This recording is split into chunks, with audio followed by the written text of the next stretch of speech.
Okey, jom kita jemput Dr. Su. Okey, apa khabar Hans? Hai Hans. Waalaikumsalam. Apa khabar? Baik. Saya tak jawab. You bagi salam. You tak bagi salam, you jawab salam. I tak bagi salam. Okey, Assalamualaikum Hans. Saya kata hai je. Apa khabar Dr. Su? Okey. Tadi saya tengah cerita tentang kenapa semalam saya masak suji. Sebab apa? Suji ni dia punya glycemic index is lower than rice. And then because kita masak dengan ghee, kita further lower dia punya glycemic index. So my husband dia pakai continuous glucose monitoring tau, CGM. So this continuous glucose monitoring tu dia pakai tengok banding dengan nasi. Bila kita makan suji yang ada ghee tu, blood sugar dia tak tinggi macam kalau makan nasi. Tu saya duk cerita. Ya. You tahu tak, ada jual tau. I tak ingat lah nama dia, yang suji tu dia dah siap savory suji tau. Tak ingat lah nama India kan. Upama ke apa benda, tak tahulah umpama apa benda. Tapi kita just masak senang sangat. Just you tumis bawang dengan halia dengan ghee tu, and then you tak air, dia bagi tahu banyak mana air, and then you tuang the suji, kacau dah siap. Just like that. Okay, jap ya, I nak increase the volume. Okay, dah dengar better. Okay, now. Apa topik kita hari ni I dengar, okay. I dengar. Yes. Jangan pakai ni sebab takut bergema kan. Okay. Yalah, betul. Okey, Assalamualaikum. Selamat pagi kepada semua BEN dan juga selamat petang kepada semua sahabat-sahabat yang ada di sini. Terima kasih kerana hadir ke BE Ramadan Podcast yang ke-7 kali ini kita amat berbesar hati dan amat bertuah kerana kita dapat tetamu seorang doktor yang terulung ternama yang terkenal di media sosial dan juga di dunia perubatan, iaitu Datuk Dr. Suria Khatun. Kita tepuk tangan sikit. Wah, ini tepuk tangan apa ni? You ada you punya Yes. Dia ni memang banyak betul inovasi dia kan. Boleh jadi DJ DJ. Adalah sikit-sikit je. Okey. Alright. Jadi doktor, hari ni kita santai-santai saja. Sebab hari ni adalah hari untuk kita share kepada mereka yang belum BE, sahabat-sahabat kita di TikTok yang mungkin mereka datang ni, mereka mencari tips-tips tentang kesihatan, especially bulan puasa ni kan semua kan. Jadi sebelum kita masuk kepada topik kita iaitu topik kita, sekejap saya cari. Okey, topik kita pada hari ini ialah bagaimana untuk elak sembelit di bulan puasa. Sembelit di bulan puasa. Okey. Serat dan enzim sangat penting. Jadi sini produk dia spirulina dan juga jengkozobol lah. Okey, kita masuk topik tu. Sebelum kita masuk topik tu, mungkin ada mereka-mereka yang tidak mengenali lagi Dr. Suria Khatun ni. Jadi boleh tak Dr. Su share dengan kami sedikit latar belakang dan juga macam mana perjalanan atau pertemuan Dr. Su dengan BE International? Okey, saya warga emas lah. Nak bagi tahu yang tu first of all, saya warga emas dan saya memang dalam bidang perubatan sejak tahun 1981. Okey. Berapa tahun tu? Dah lebih pada 40 tahun dah. 44 tahun. Dan saya buka klinik sendiri tahun 1985. Sama umur dengan anak keempat saya, Dr. Hana kan. Dan anak saya ada dua yang medical doctor. Menantu saya pun ada medical doctor. Husband saya memang dulu mantan pengarah masa dia dah pencen, mantan pengarah Hospital Tuanku Jaafar Seremban lah, Dr. Jaafar Cik Mat. Nama pun Jaafar. Okey, jadi memang saya medical doctor, saya kelulusan Mesir kan. Apabila saya balik Malaysia, saya tengok saya macam tak puas hati dengan jadi doktor ni. Pasal apa? Saya berkobar-kobar nak rawat orang, nak bagi orang sihat. Tapi saya tengok apa saya buat ni?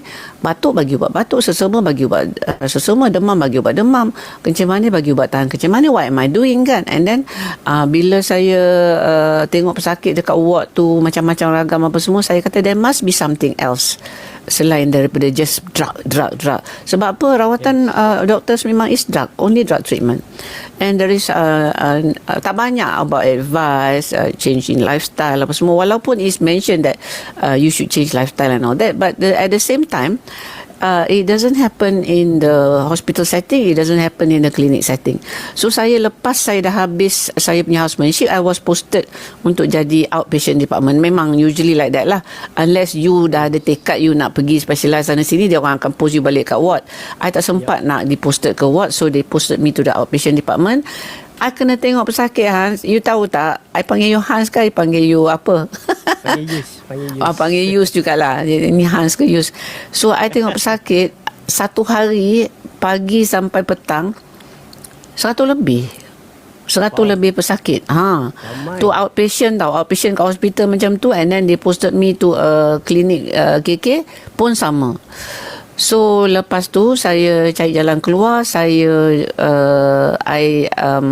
minta secondment ke UPM. Jadi doktor pelajar. Masa tu I have more time because tak adalah ramai macam tu. So I found a new hobby. Saya belajar homeopati. So bila saya belajar homeopati, saya kata okey, jawapan yang tak ada dalam ilmu perubatan tu adalah ada dalam homeopati.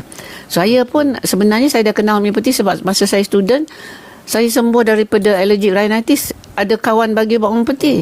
Tu yang saya cari balik tu. So after that, sampailah saya sampai sekarang ni, saya ada kelulusan MF Home. Member Faculty of Homeopathy UK punya lah. Saya memang pergi Royal London, saya pergi belajar kat sana, saya pergi ambil exam ni memang British Act of Parliament punya exam ni, yang maknanya is certified exam, and saya dapat distinction. Pelik kan, saya dapat distinction because before that saya dah practice dah 20 years. I dah tahu homeopathy from local lah kan, tapi I kata I nak validate, sebab tu I pergi ambil juga my degree. So lepas pada tu I buka sendiri. Before that I was attached to before I keluar buka sendiri, I was with University of Cyberjaya lah. Saya 3 tahun saya kat situ. Topik dia homeopati juga. So saya keluar, saya buka sendiri homeopati saja. Sebelum tu saya tak praktis full time homeopati. Sebelum tu saya kalau praktis, saya praktis mainstream lah. Kalau homeopati saya on the side aja. Lepas tu memang with all the regulation apa semua, saya kata saya fokus homeopati sekarang, saya tak nak buat mainstream. So orang lain lah buat mainstream. Klinik Taqwa still ada. Saya tak buat mainstream, saya buat homeopati saja. Plus saya homeopati, holistic, functional, and I pun ada coaching degree in professional coach, as well as spiritual and energy healing. Tu semua saya ada certificate je lah. Tak payahlah nak sebut macam grand sangat kan. Okey, itulah background saya. And then tentang BE, macam mana saya boleh terjebak dalam BE, saya memang terjebak lah. Tergelincir, jatuh dalam BE, terjatuh masuk dalam BE. Jadi mula-mula jatuh cinta dengan produk sebab saya sebelum tu lutut tak ramai. Memang saya ni orang kata pelik. So lutut saya nak bengkok sangat kan, tak boleh tau. Saya kena bengkok, saya ingat ini akibat saya pergi belajar dekat UK lah, sebab berjalan banyak saya kat UK dengan cuaca sejuk. I dapat macam lutut ni. Lepas tu saya dapat problem lutut ni masa 2010 tu. So saya nak lipat kaki saya masa nak duduk antara dua sujud tu, memang sengit. Tapi lepas saya pakai Alora ni, orang kata dah terjatuh cinta, saya pakai Alora. Lepas sebulan setengah, kaki saya dah boleh lipat macam biasa. And more terperanjat is I boleh mencangkung, which before that I tak boleh mencangkung dah 5 tahun.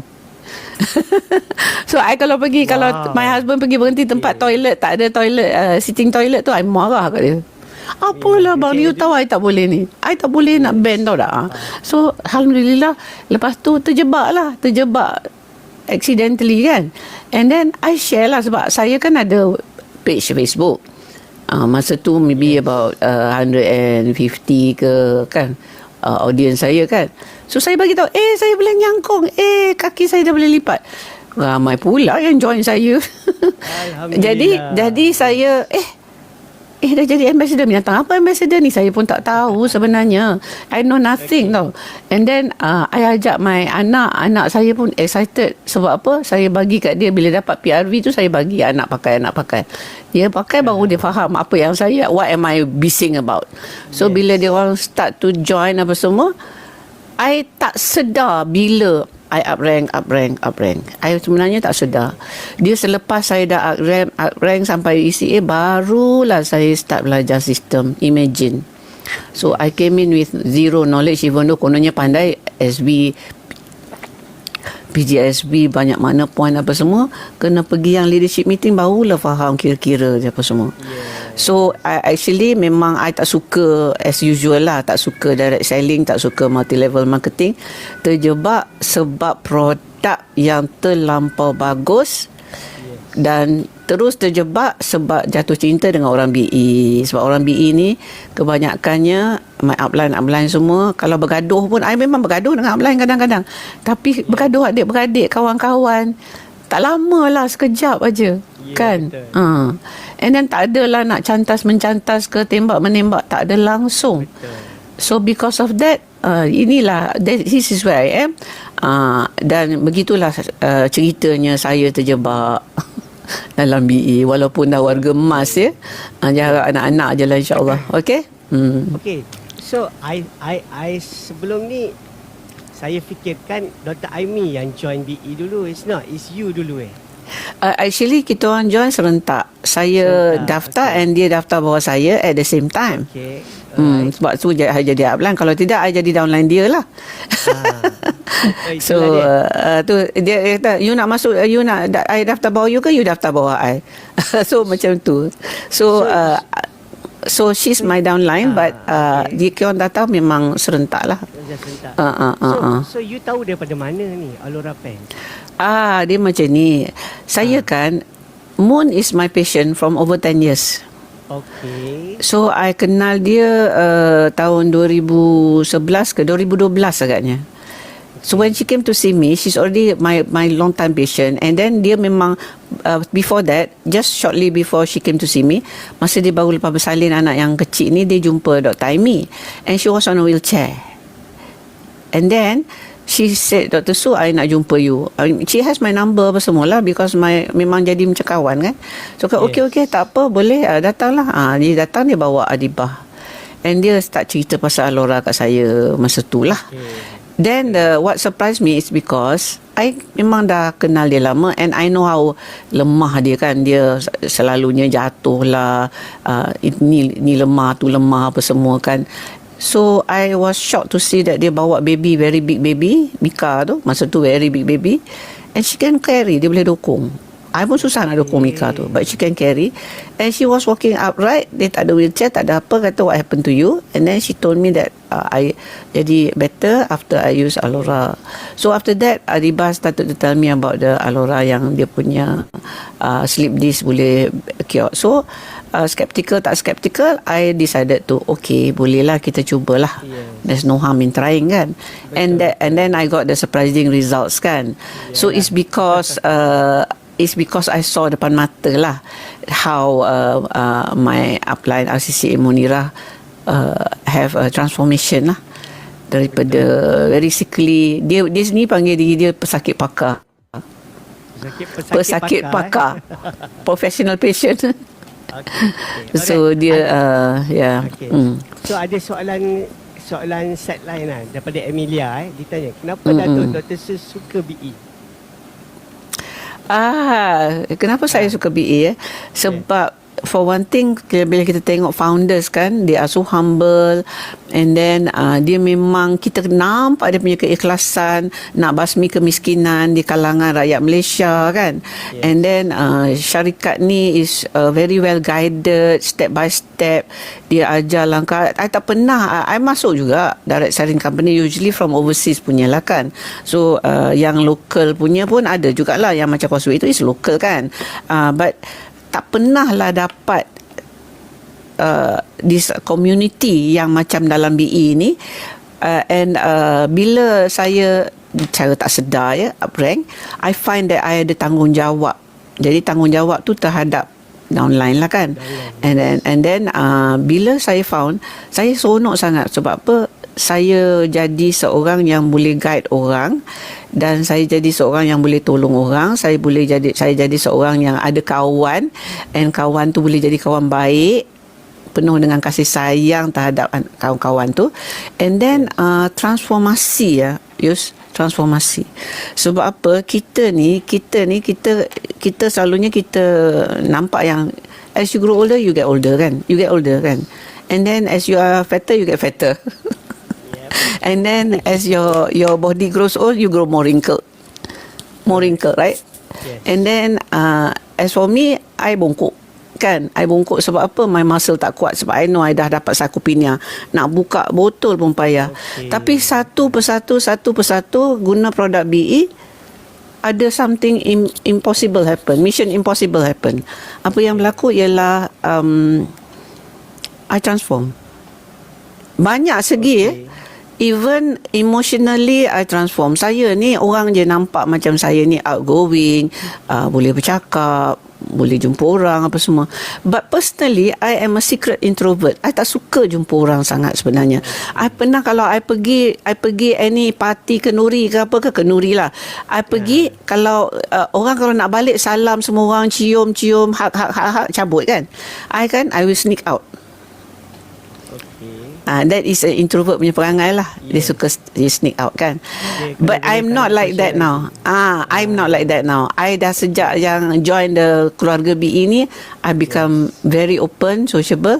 And there was one point masa awal-awal tu, I don't know why, ini fenomena kan, sebab jarang medical doctor with homeopathy and ni dah warga emas tu join BE. So orang BE memang suka dengan saya. Tapi saya tak suka. Saya tak suka tau. Saya sampai gerambal-gerambal dengan Aimi. Aimi macam mana ni? I dok kena ambush, kena tangkap gambar sana sini. Ayah, dia orang nak interview lagi, ya Allah. Nak lari-lari balik. Jom. But nowadays I serah diri je. Tak apa. Baru ni yang pergi Johor tu, sampai orang Singapore jumpa 4 or 5 Chinese ladies jumpa saya, ambush saya, siap interview, siap tangkap gambar seorang ke seorang. I'm okay with it. Dah okey, tak ada apa-apa. I relax. Semua soalan dia orang tanya, saya jawab. Saya jadi sporting. Daripada seorang yang secret introvert, yang orang tak tahu saya introvert, saya jadi close up. And then even my patient kata, Dr. Su ni well known to be garang tau. Well known to be garang. So dengan pesakit saya pun tak senyum, garang. Macam ni. But now it's just I changed. Jadi pesakit saya yang dulu takut kat saya, dia pelik. Dr. Su ni dah lain lah. Tak macam dulu garang. Dia orang bukanlah tak nak dah jumpa saya. Dia nak juga jumpa sebab nak baik kan. Tapi takut juga sebab Dr. Su garang. Tapi sekarang memang sangat kurang garang. And dah lah tu, yang I punya bongkok ni, yang sarcopenia tu, I start to improve. So I sekarang bila I solat kan, I kata, ya Allah, bersyukurnya aku dapat berdiri tegak ni. Tak ada rasa macam nak slouch ke depan. Sebab because of the muscle dah kuat sikit, so you can hold your spine straight. And for a person yang approaching 70s, this is a boon. Plus of course my weight also went down. Bulan puasa ni tak tahu nak cakap, macam dah naik balik sikit. Alamak, takutnya. Sebab apa, seronok sangat makan. Sebab perut tu betul, perut tu dah tak sakit, tak apa. Ini memang daripada kecil ada chronic colitis kan, daripada kecil, daripada baby. I had this problem in I was a baby. Yes.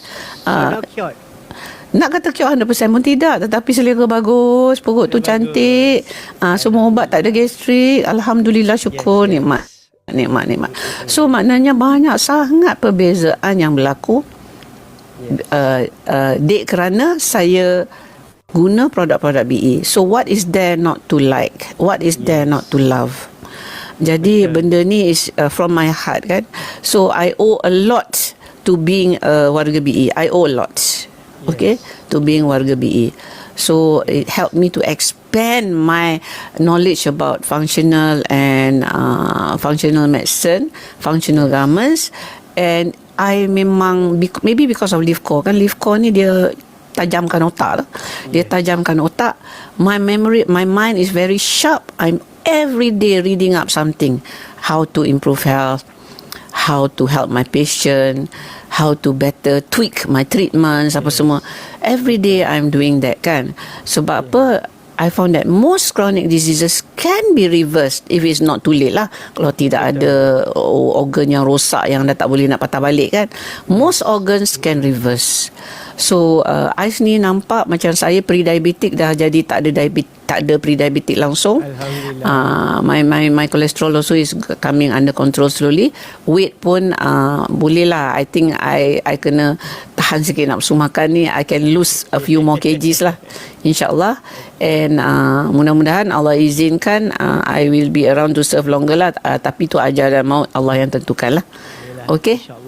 Saya dah cakap dekat anak saya sebelum ni, saya cakap saya nak stop lah, because I end of this year kata okay, I'm going to be 69. I dah stop kat sini lah. Tapi ni I boleh cakap kat anak saya, okay tak apa, Mama extend lagi 2 tahun. Because why? I have the energy. Kalau tidak dah penat lah. Tak penat. Sideline to that, yang you kata makan leaf call make you focus, right? Saya dia alleviate my brain fog. Brain fog tu yes. Sebab I never had a brain fog, but my mind is very sharp now. Very sharp. Yes. Very sharp. Senang nak tangkap, senang. And then kita baca kadang-kadang boring kan. Boring nak baca all the fakta. But now because the brain is sharp, dia boleh connect all the orang kata buat kata ada advertisement tu, sel-sel otak berhubung. Betul. So sel-sel otak tu berhubung. So because of that, dia make my mind sharper. And of course dia betulkan liver function kan. And then dia betulkan kolesterol. Betul. Yes. Alright, Dr. Su, kita jump right kita punya topik ya. Bagaimana nak topik elak kita sembelit di bulan puasa, dan bagaimana serat dan enzim yang sangat penting ni dapat bantu, and also produk spirulina dan zenkozo. Okay, before that saya bagi general tips lah tentang sembelit ni kan.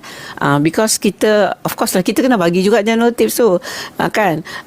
Yes. Kenapa orang tu boleh sembelit? Dia ada banyak sebab ya. Some of it can be helped. Macam saya, my sembelit come from kecil because I'm lactose intolerant, tetapi orang dulu-dulu tak tahu tentang lactose intolerant. So bila my mother masuk ward kan, I automatic dia orang sumbat susu botol. And I'm lactose intolerant. So after that I dapat cirit yang very prolonged. After that, of course lah sembelit. So that one was when I was 5 months old, I started having this. That's why I said my bowel problem very long ni. So that can be a reason. Maknanya daripada kecil you makan tak betul. Macam I dapat susu formula yang banyak laktosa, dan saya lactose intolerant. So that can be a cause for sembelit. Okay. Tapi the most people dia sembelit ada sebab. One, tak bergerak. Orang pekerja office. And then number 2, makan tak cukup fiber. Orang kita, orang tak kira lah bangsa, kebanyakan, tapi mostly orang Melayu tak suka makan sayur, tak suka makan buah. So, and then dia suka makan apa? Nasi dengan lauk. That's it. Then suka pula makan fast food, burger, hot dog, sausage lah, apa semua. Ini memang formula yang paling baik untuk sembelit. Okay. And number 2 is tak bergerak lah. Keluar sebelum matahari, matahari terbit, balik selepas matahari terbenam. Ni pun tak jumpa matahari, tak dapat cukup vitamin D, and then tak bergerak. And then ubat-ubatan. Ada ubat hospital yang juga boleh menyebabkan sembelit. Satu lagi teh. Kuat minum teh. Kuat minum teh. Jadi benda-benda macam tu memang akan menyebabkan sembelit. So now you know that sembelit could be because of penyakit macam saya dulu, ataupun Hirschsprung ke apa ke. Itu memang penyakit juga. But mostly is because of tabiat kita. Usually it is the food. Okay? Food. Okay. So nombor 1, diet tak cukup makan serat, atau makan terlalu banyak makanan yang tinggi lemak. Tak cukup minum air. Tidak aktif. Obat-obatan. And then stress. Kalau orang stres ni, yes, cukup sembelit. You tahu tak, ramai orang yang selalu kena travel kan. Travel balik, pergi balik. Dia sembelit sebab apa? Dia tak jumpa jamban, dia punya favourite jamban. Yes. You pernah experience tak? Dia menahan. Sebab saya pun kadang-kadang macam tu.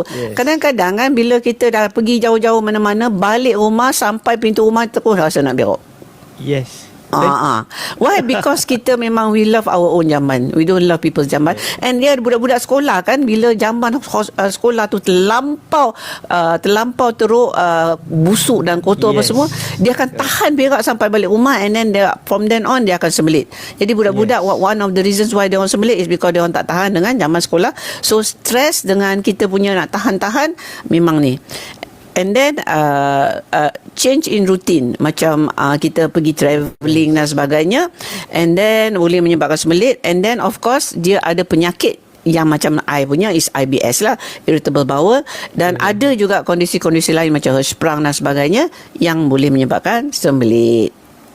So antara benda yang kita boleh cubalah. Alamak, ada orang call. Kejap ya. Tak boleh jawab. Okey, antara apa ni, rumah, apa yang kita boleh buat, minum banyak air, lebih banyak air ya. Makan banyak makanan yang ada fiber, buah-buahan, sayur, biji-bijiran, kacang-kacang, and then cereal yang ada fiber. Okey, and then kena exercise. Yes. And then you memang make it a habit buang air besar. Jangan tahan. Yes. Tahan. Bila rasa nak pergi, kena pergi. And then bila kita buang air besar tu, kalau nak bagus, you tahu yang kita duduk seat toilet tu kan, ada Yes. ada yang platform tu yang you boleh letak platform. The raise You boleh up. letak platform untuk raise up. Yes. Okay. And fiber saya dah sebut kan. Okey, jadi sekarang ni kita pergi kat produk-produk yang boleh bantu kita punya penghadaman. Yes. Okey, first of all saya nak cerita is about Zenkoso lah.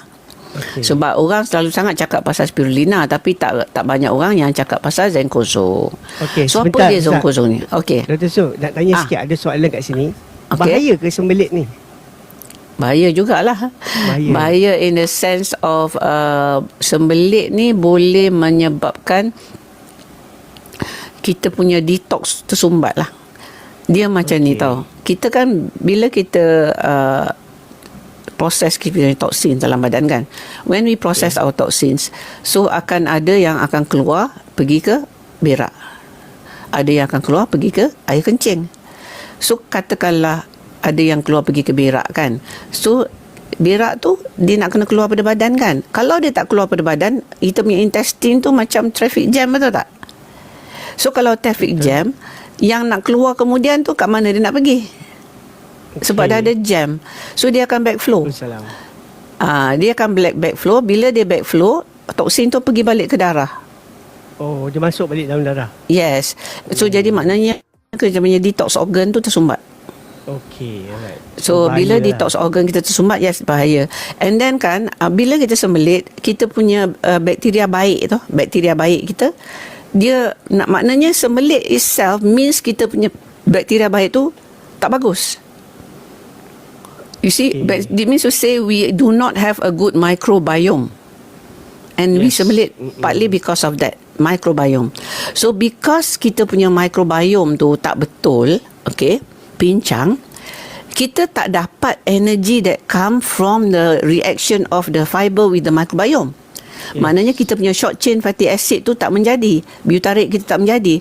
Butyrate ni adalah kita punya source of energy for all mitochondria. Okay. So if we sembelit, you can feel very tired. You tak ada energy, selalu pancit, bateri lemah. Yes. So there's so many things that can happen. And of course your complexion will not be that good lah. Why? Because toksin banyak, tak dapat nak keluar. Yes. Tak dapat nak keluar. Okay? So does that answer your question? Yes, answer. Sebab ada orang bertanya tadi.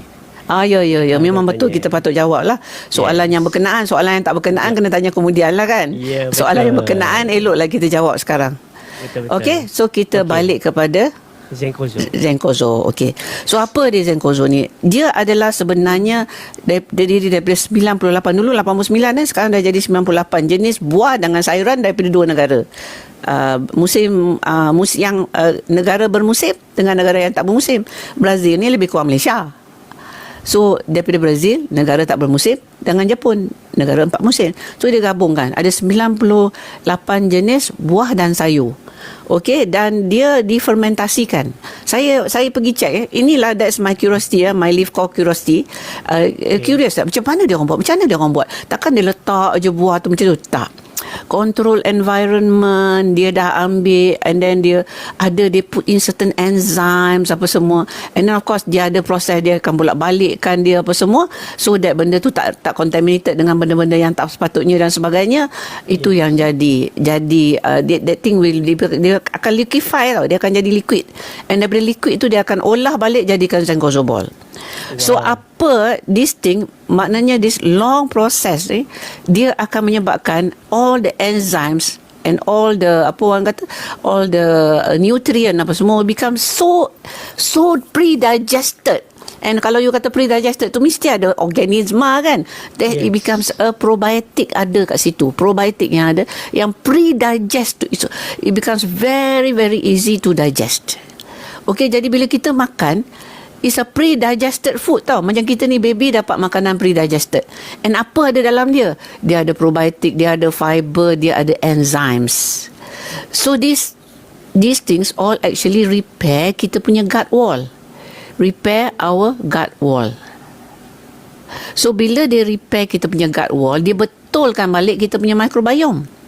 Yes. And in that process, repair gut wall. Oh, I lupa. Lagi satu, dia alkalinize. Dia adalah dalam bentuk alkaline. Jadi kita tahu kan banyak penyakit tu dia sebab kita terlampau acidic kan. Kita banyak sangat makan daging dan sebagainya, kerana badan kita acidic. Tambah orang Malaysia ni tak suka makan sayur, tak suka makan buah. Jadi dia banyak makan daging, jadi badan dia acidic. Ya. Yes. So dia alkaline kan, dia balancekan balik kita punya acid base balance. Yes. Jadi inilah ya yang akan membantu kita. And then kalau nak tahu zenkozol ni dia kecil-kecil, kita kena makan 8 biji, kita kunyah. The best time to take is just before you makan. Bukan perut kosong. Maknanya kita makan zenkozol. Ya, pasal apa? Those enzymes will help you to digest your food better. Okay. Right. Kalau terlupa tak apa, makanlah lepas makan. Tapi kalau tak terlupa, makan dia dulu. Sedap kan?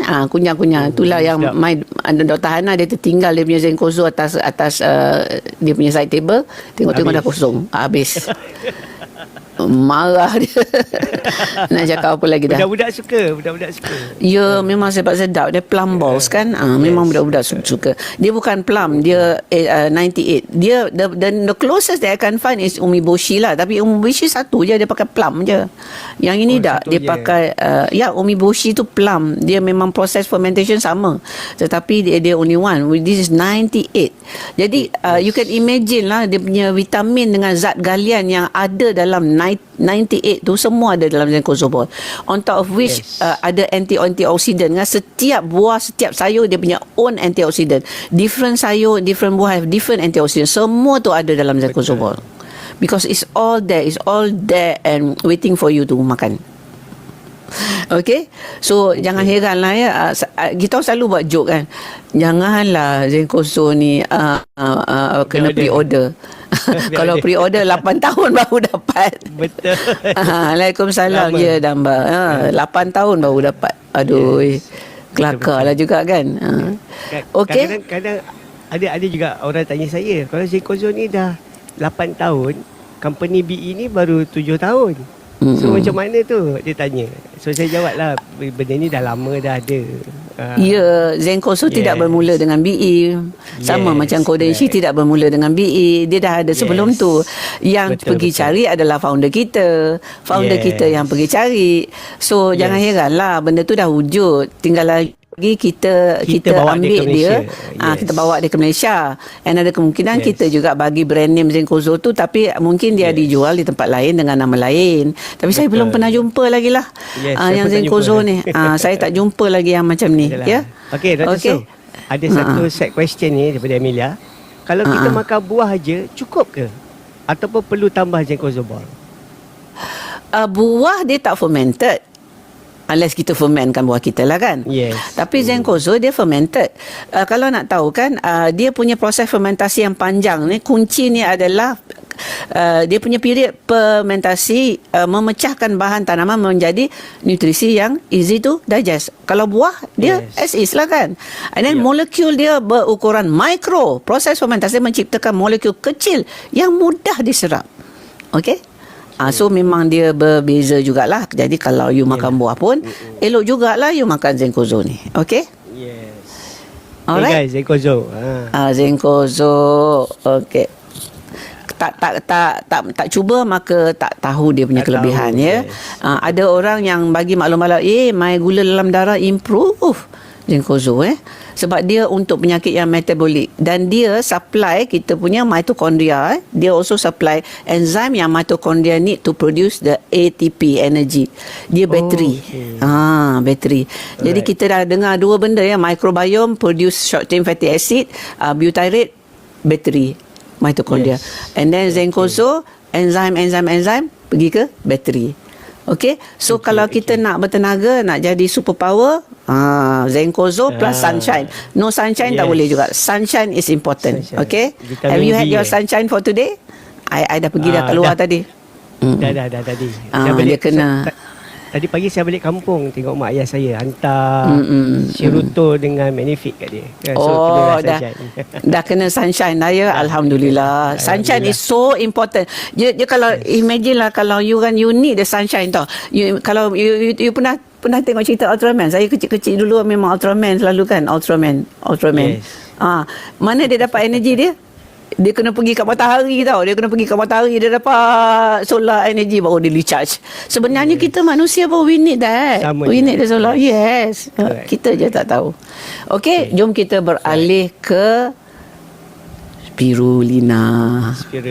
Yes. Okay. So spirulina is the other produk BE yang boleh bantu orang yang sembelit. Tapi not everybody ya, Yus kena faham ya. Spirulina ni kita orang BE, kita jujur, honest, telus. Bukan kita nak tee up atau tee down produk, tapi kita kena bagi tahu precaution juga. That's what it means to be honest and truthful. Okay. So ada segelintir orang dia makan spirulina, dia boleh sembelit. Tapi tak ramai. I'm not one of them. I makan spirulina, I'm okay. Kebanyakan orang makan spirulina, dia akan bantu sembelit. Pasal apa? Sebab dia ada fiber tinggi. It's high in fiber. Yes. And then dia juga ada a high amount of magnesium, which is well known to cause lawas. Okay? Yes. Magnesium.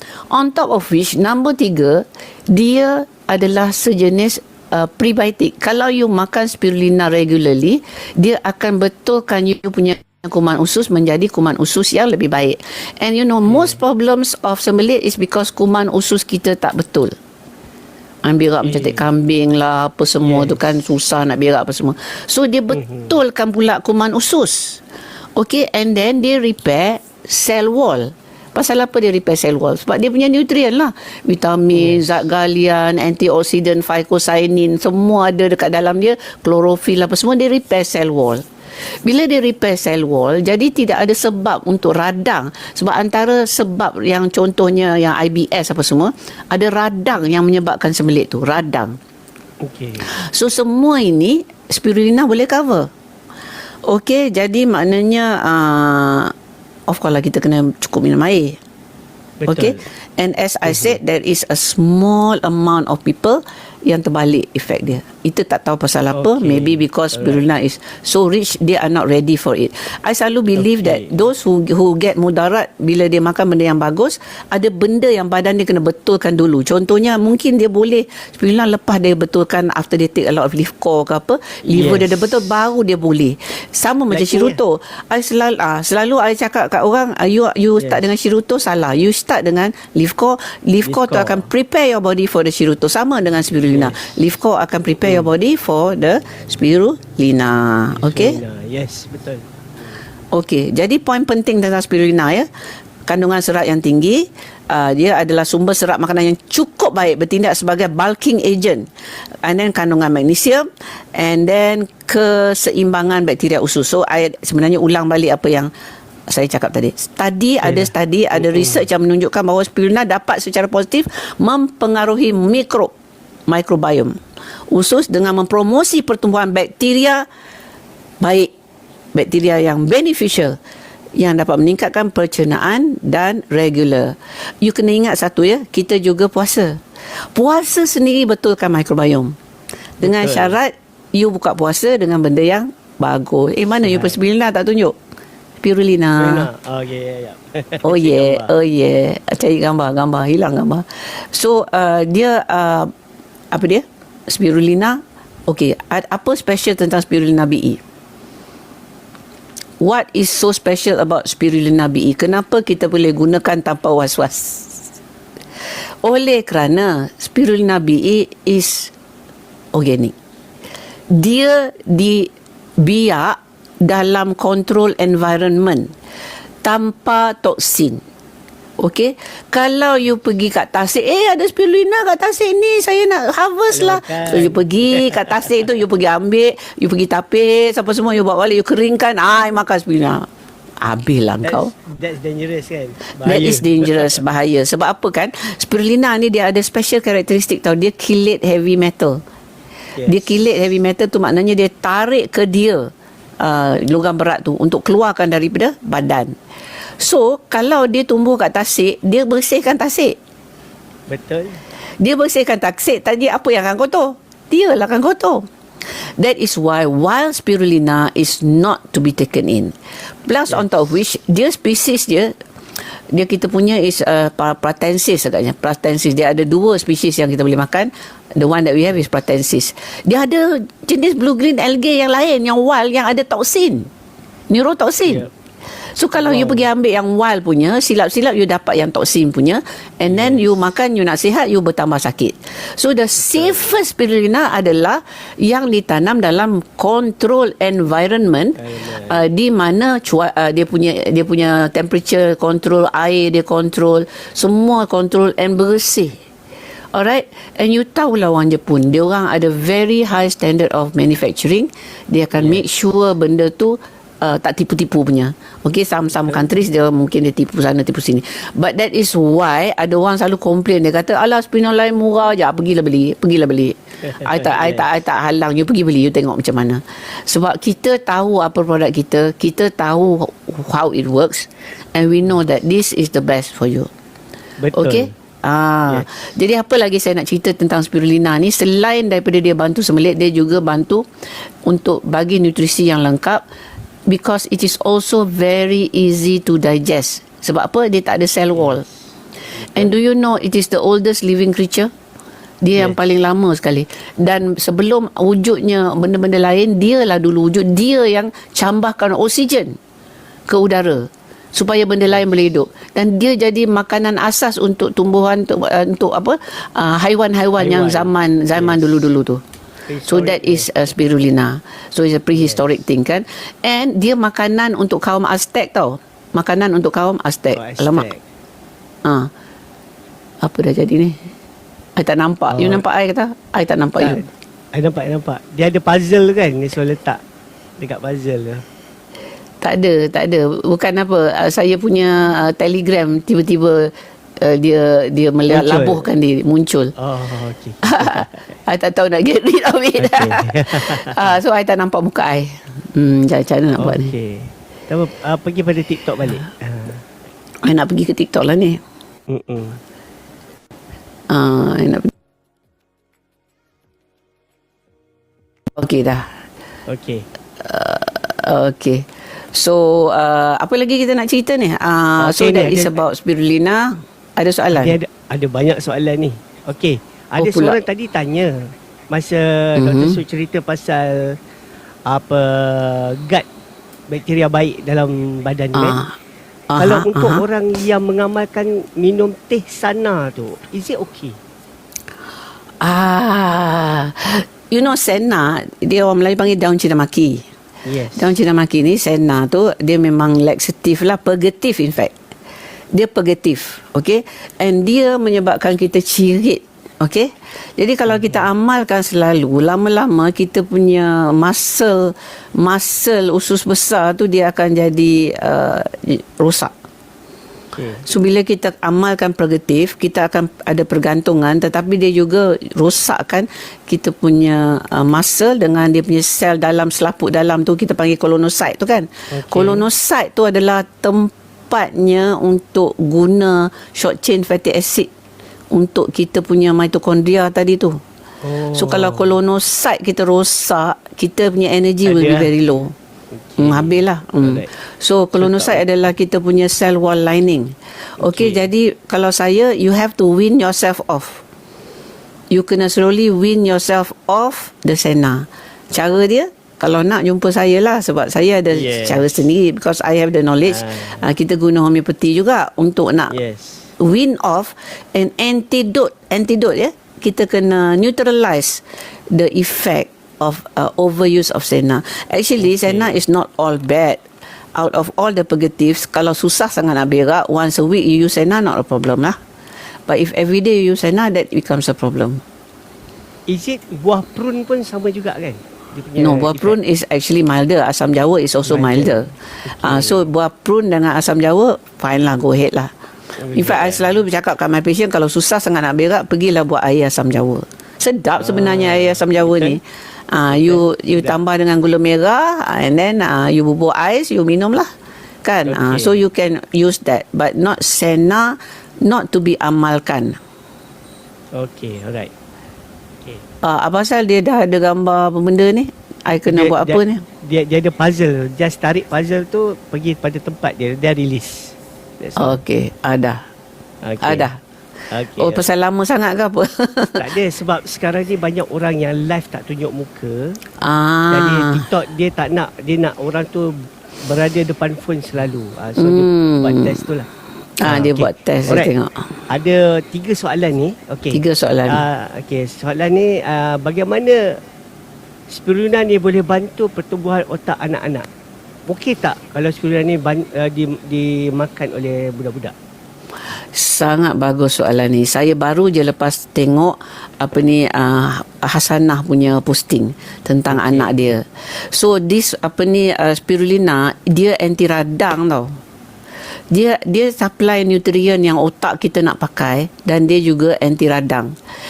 Dan kesan anti radang ni, orang-orang anak-anak yang ada masalah brain problem, brain issue, dia actually ada radang dalam dia punya brain. So this radang dalam brain ni yang menyebabkan brain function dia tak betul. That's why you have anak yang cepat mengamuk, and then dia punya thinking tak boleh, slow yang ni, slow yang tu, and then dia punya autistic tendencies apa semua tu kan. So all of this is because there is a radang in the brain. And also actually there is a gut and brain connection. When you heal the gut, you heal the brain. When you heal the gut, you heal the brain. So by healing the gut, the brain also improve. Okay, saya nak bagi contoh ya. This one is memang contoh daripada my own family lah. I punya cucu saya seorang tu, anak Dr. Aimi nombor 3, Afin Ansari. Dia actually delayed speech tau, delayed speech. And sejak lahir he got one very problem yang sangat susah nak betulkan. Sebab I have already tried bagi kat dia ubat homeopathy apa semua, and we even gave him probiotik apa semua, tapi tak konsisten. Ini yang kata mak dia dengan grandma dia, but we didn't know how related it was to his brain. So but until I told Aimi, we really got to start him on regular spirulina, we must. So tak macam mana, Aimi found a way to persuade him to take the spirulina. I bawa balik daripada Perth. Ingat tak kita pergi Perth? So I jumpa chocolate probiotic balls kan. I kata, Aimi, kita bagi chocolate probiotic balls dekat Afin. So bagi, and then mak dia upah. You take the spirulina, I'll give you some more. So dia mula-mula dia makan spirulina tu sebab kena upah. But after that, dia sendiri nak makan. So he regularly take every day. So one thing that happened, that was quite a long time ago, dia punya pipi tu selalu ada ringworm tau. Always. Tak boleh nak hilang ringworm. The ringworm has disappeared totally entirely. Before this, dia disappear sekejap, dia datang balik. Dia disappear sekejap, dia datang balik. But ever since kita amalkan the spirulina regularly, it totally went disappeared entirely. And then dia kan delayed speech. So now he's speaking a lot more. Dia boleh vocabulary dia pun improve. He can explain, he can talk in sentences. Kalau tidak sepatah-sepatah je. He's now 6 years old. So memang kalau kita tengok kan, dia catching up. He is catching up. Tapi dia punya catching up by leaps and bounds was after taking spirulina. Because why? Because it got rid of the fungal infection in his perut, and it's not candida. Kita orang syak, because I have this bioresonance testing apa semua, kita syak is a type of aspergillus, and because the spirulina dia betulkan microbiome usus, dia got rid of the fungal infection. You macam ni tau. Okay. Dia kita punya perut ni, dia ada community tau. Satu masyarakat. So masyarakat dia ada orang baik dengan orang jahat. Tetapi bila good citizen tu melebihi orang jahat by a lot, orang jahat tak boleh nak buat apa. They cannot do their damage. But bila citizen baik tu pupus, something naik.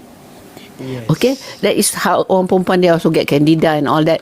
Candida is present in everybody's perut, tetapi not to the point of going out of control. But when your microbiome, your kuman baik tak cukup, something keluar. So this spirulina, sebab dia balance balik kita punya good bacteria, so all the something have to keep in their place. Okay. So and then as I told you, there is two things: gut brain connection, gut skin connection. Okay. Gut brain, gut skin. So when you betulkan the gut, you betulkan your brain, you betulkan your skin. Because this microbiome, this kuman baik, do you know that they communicate dengan kita punya brain through the neurotransmitter yang communicate dengan bakteria tu pergi ke brain. Okay. Yeah, so this neurotransmitters jadi pincang bila kita punya gut microbiome pincang. So they related macam tu. See? Okay. So the thing is that dia ada satu cara yang saya bagi tahu kat my anak-anak untuk makan sayur dengan serat dengan fiber apa semua. Kata you ni pemimpin, kulukum raun. Kuluhum mas'ulan ala ra'yatin, dan kamu adalah bertanggungjawab atas rakyat kamu. Tahu tak microbiome tu you punya rakyat? Okay. Jadi kalau you tak makan sayur, you tak bagi makan you punya rakyat, you jadi raja yang zalim.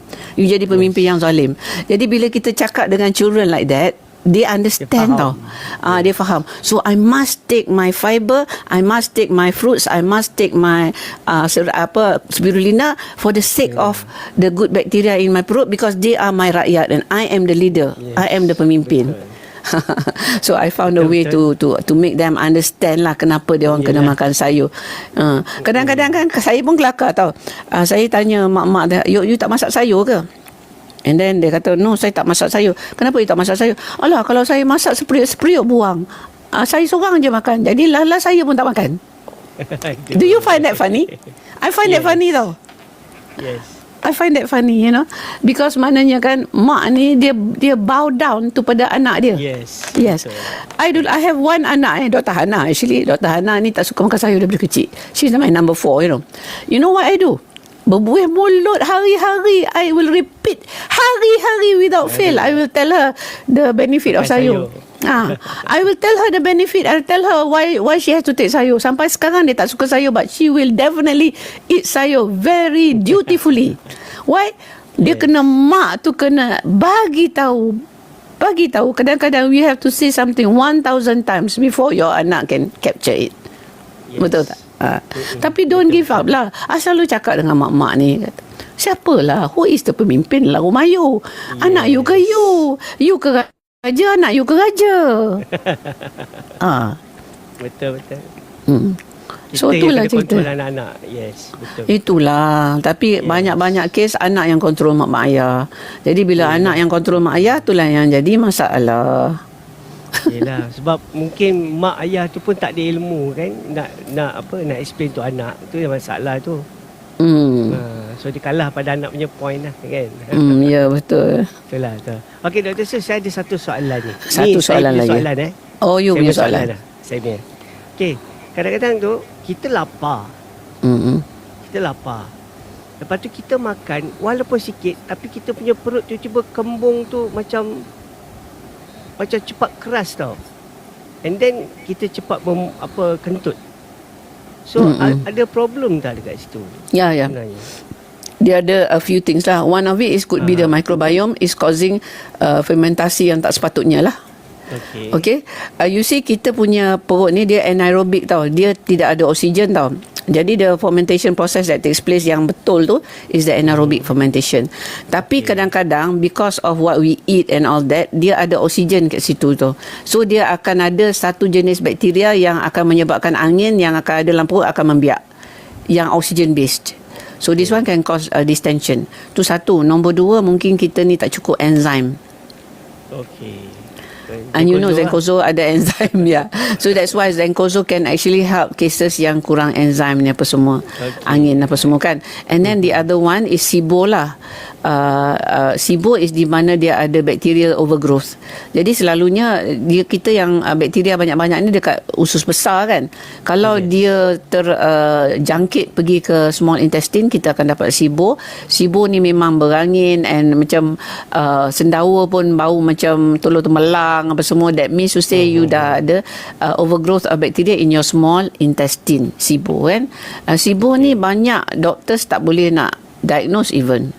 Okay, you have to be very aware that it exists baru you boleh diagnose. Jadi banyak doctors dia tak perasan benda ni wujud SIBO kan. Tapi macam nafas tu akan bau macam telur temelang lah. Okay. Macam SIBO tu kalau kita makan syurut tu boleh, is good it might help.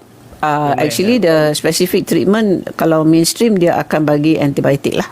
Kalau kita ada kita punya own regime lah, kita akan dia ada dia punya FODMAP diet kan. FODMAP tu ada benda-benda yang kita kena elak, termasuk bawang, pingsan you. Bawang pun tak boleh makan, dia punya FODMAP diet. And then after that a special way of eating for 1 or 2 weeks, and then after that barulah dia benda tu boleh get rid lah. Kalau mainstream memang dia akan terus bagi antibiotik lah. Okay, kalau kita, yes we can try Siruto, but the diet is very important also. Kita kena buat FODMAP diet kan. Okay. Alright. Okay, Dr. Su, kita ada 4 minit lagi sebelum pukul 5. Okay. Saya nak bagi peluang pada Dr. Su lah. Okay. Ada di luar sana yang masih lagi mencari peluang untuk sihat dan masih lagi rasa macam ya ke tak ya ni BE ni kan. Jadi apa yang Dr. Su boleh sampaikan kepada dia orang ni? Okay. Saya satu benda lah yang saya baru jumpa, dia kata disease is cheap. Penyakit tu murah. Kenapa penyakit tu murah? Goreng pisang goreng murah ke tidak? Murah kan? Murah. Okey, apa lagi yang murah? Cekodok murah kan? Jajan-jajan murah kan? Murah kan? Apa yang mahal?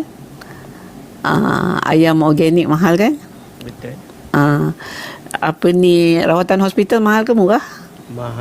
Mahal sangat-sangat kan? Terlantar atas katil murah ke mahal? Oh, mahal. Mahal sangat-sangat. Apa yang saya nak cakap, kalau you tak sanggup nak belanja duit demi untuk betulkan balik badan you will pay the price for it. A very expensive price. Jadi the question is, you nak bayar that expensive price sekarang ke you nak bayar bila you dah terlantar atas katil? So maknanya cheap and expensive is relative. Buat kata Sister Lily kan, you dengar Sister Lily semalam kan, terharu saya dengar. Sister Lily kata, dia kata apa, dia kan orang-orang yang beli Alora pants tu yang kawan-kawan dia tu bukanlah orang kaya, dia kata. Tapi demi sebuah kesihatan, dia yang tak boleh nak angkat husband dia sebab dah slip disc apa semua, slip disc tu boleh okey dan sebagainya, dia sanggup. I kata, you kalau ada rantai emas sampai 3 biji rantai emas tu, gelang tangan sampai 5 biji tu, pergilah jual lah 2-3. Why? Because that rantai emas will not buy you kesihatan. Betul. But if you try the Alora, if you need it and you tried it, it might buy you punya kesihatan. And then dia kalau nak kata, banyak orang memang tak sedar tau. Bila I dengar khabar kata orang tu dapat sakit jantung, serangan jantung, mati, I feel that it is unavoidable. Of course lah, kita tahu ajal dan maut tu Allah yang tentukan kan. But it's because we can monitor. We can monitor kita punya cholesterol level, we can monitor our BP, we can monitor our blood sugar, we can monitor everything. And we can monitor and we can do something about it. And banyak do something about it tu ada dalam BE. a lot of the do something about it ada dalam BE. Adalah juga yang tak ada dalam BE, because BE ni baru 7 tahun. Produk dia pun taklah sebanyak yang produk yang company yang dah 20 tahun, betul tak? Betul. But slowly, one by one, I memang amazed dengan syarikat ni, because why? Every product that they produce have helped me, ada impact on me. Each and every product yang dia produce ada impact on me.